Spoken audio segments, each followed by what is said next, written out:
Paling-paling hanya pemuda itu idealisnya ketika dia masih di bangku kuliah, ketika dia masih belum memegang tampuk kekuasaan. Ketika kekuasaan telah di tangannya, ketika jabatan telah didudukinya, nyaris kita melihat mereka itu melakukan hal-hal yang bertolak belakang dengan apa yang diperjuangkannya ketika dia masih di bangku pendidikan, ketika dia belum mendapatkan jabatan.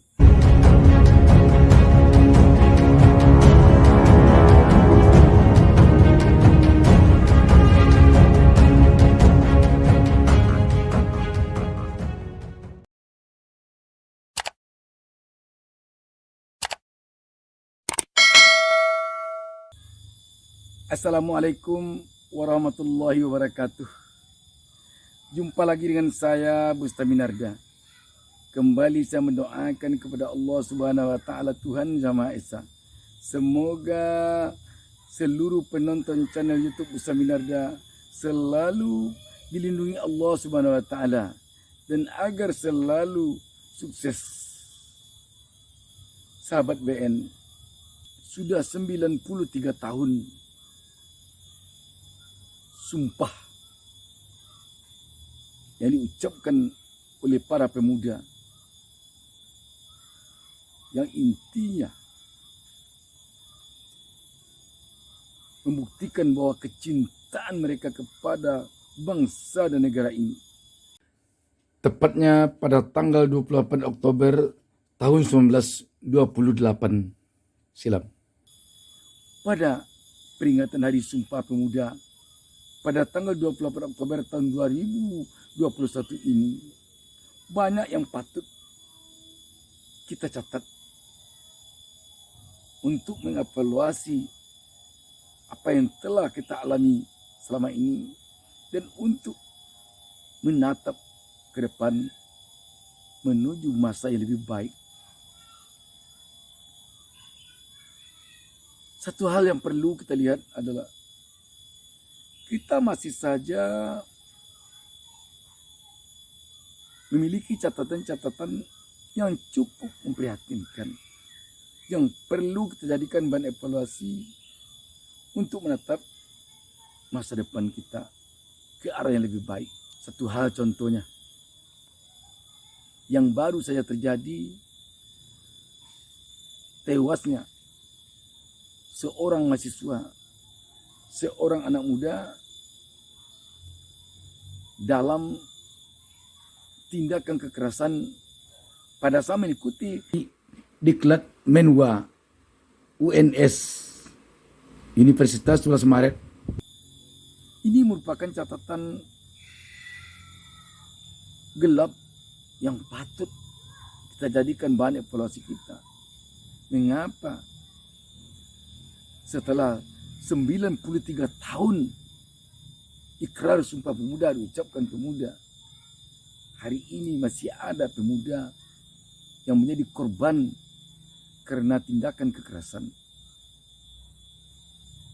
Demikian juga catatan kita pada salah seorang mahasiswa yang dibanting oknum aparat keamanan bisa melakukan demo di Tangerang beberapa waktu baru lalu. Ini juga cukup memprihatinkan bagi kita. Mengapa sampai ada lagi terjadi hal-hal seperti ini kepada pemuda kita?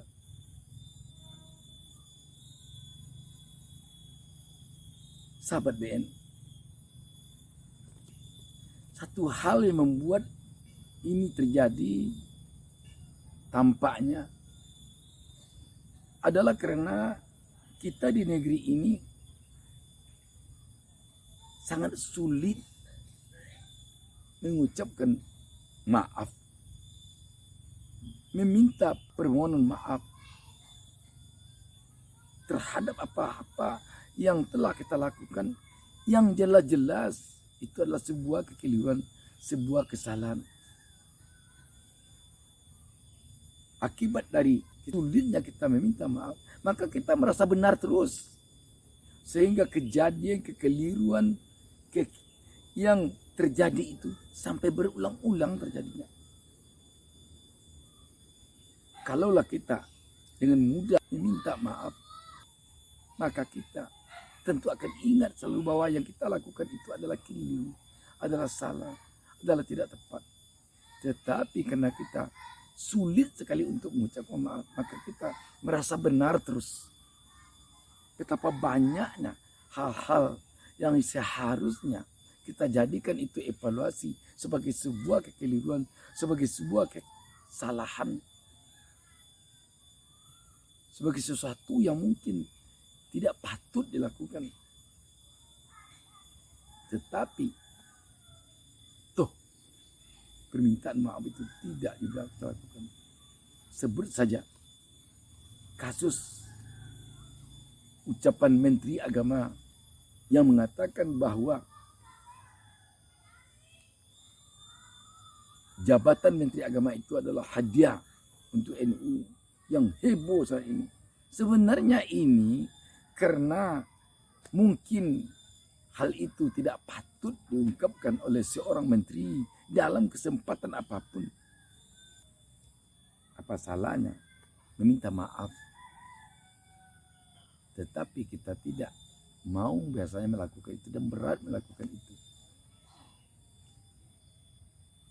Demikian juga dengan hal lain. Banyak kita lihat terjadi korupsi di kementerian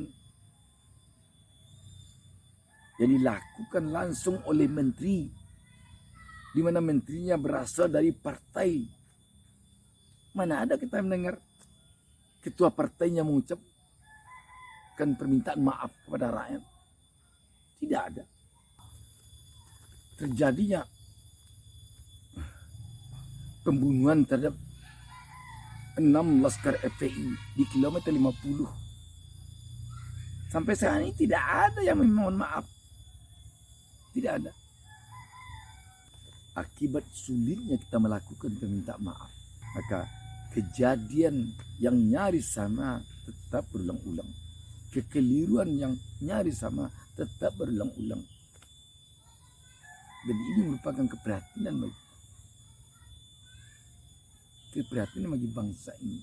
Dan jika kita kaitkan dengan Hari Sumpah Pemuda ini, maka tentu kita berharap lagi kepada para pemuda, para generasi muda yang sekarang mungkin menduduki bangku kuliah.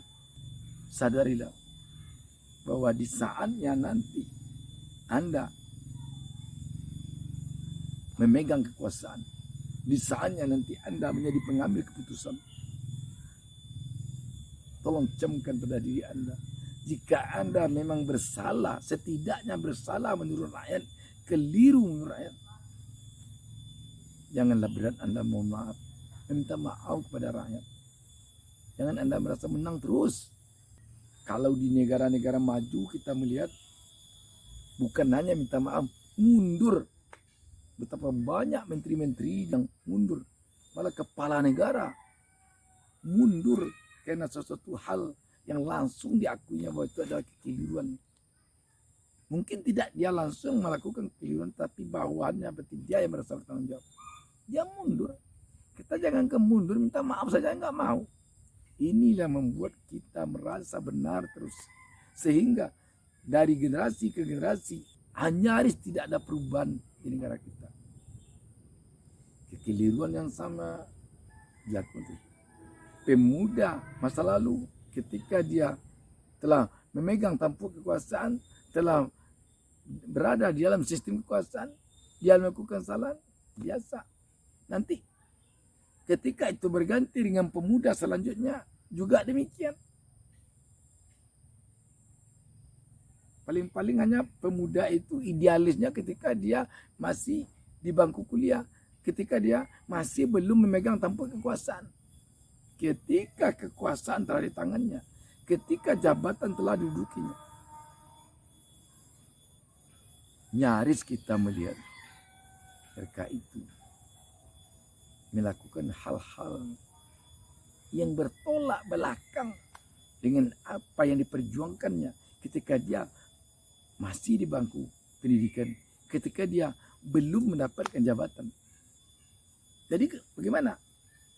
Kalau begitu berarti perjuangan yang dilakukannya untuk mendapatkan jabatannya. Begitu jabatan dapat, perjuangan tinggal.